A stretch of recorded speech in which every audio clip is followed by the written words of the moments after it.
Palanpur ST વિભાગ દ્વારા 380 બસો ભાદરવી પૂનમના મેળામાં દોડાવી મુસાફરોને તેમના નિયત સ્થળે પહોંચાડશે।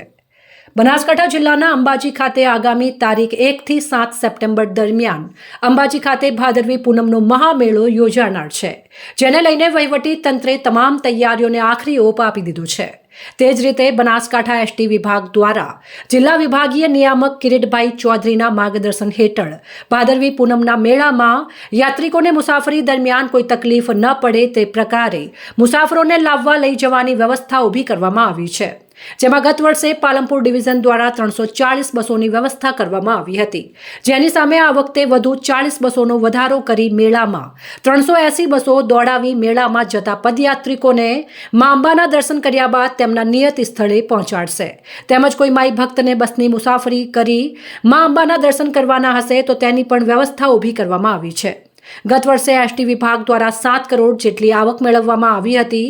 આ વખતે એસટી વિભાગ દ્વારા 8 થી 9 કરોડની આવક મેળવવાનો લક્ષ્યાંક રાખવામાં આવ્યો હોવાનું ડીટીઓ વિનુભાઈ ચૌધરીએ જણાવ્યું હતું। દર વર્ષની જેમ ચાલુ વર્ષે પણ આ સાલ અંબાજી ખાતે ભાદરવી પૂનમનો મહામેળો યોજાનાર છે।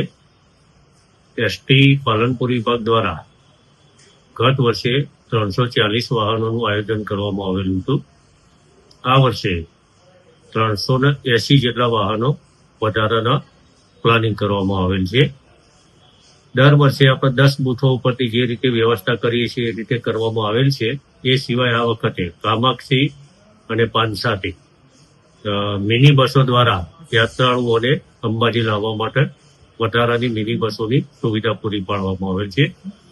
જિલ્લા વહીવટી તંત્ર દ્વારા સુંદર સહકાર મળી રહેલ છે અને જિલ્લા વહીવટી તંત્ર દ્વારા સુંદર આયોજન પણ કરવામાં આવે છે। એસટીના પાલનપુર, મહેસાણા, હિંમતનગર અને અમદાવાદ વિભાગ દ્વારા સંચાલન કરવામાં આવે છે। જ્યાં વખતે 700 બસો દ્વારા એનું આયોજન થયેલું હતું, આ વખતે 800 થી 900 બસો દ્વારા વધારાનું આયોજન કરવામાં આવેલ છે।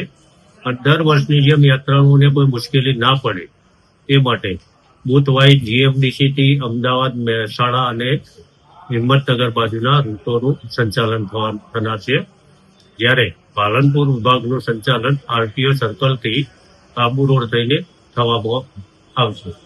આ સિવાય વધારાનું દોતાથી જે પેસેન્જરો અંબાજીથી દોતા જાય છે એમના માટે દોતાથી પાલનપુરનું પણ આ વખતે પ્લાનિંગ કરવામાં આવેલ છે।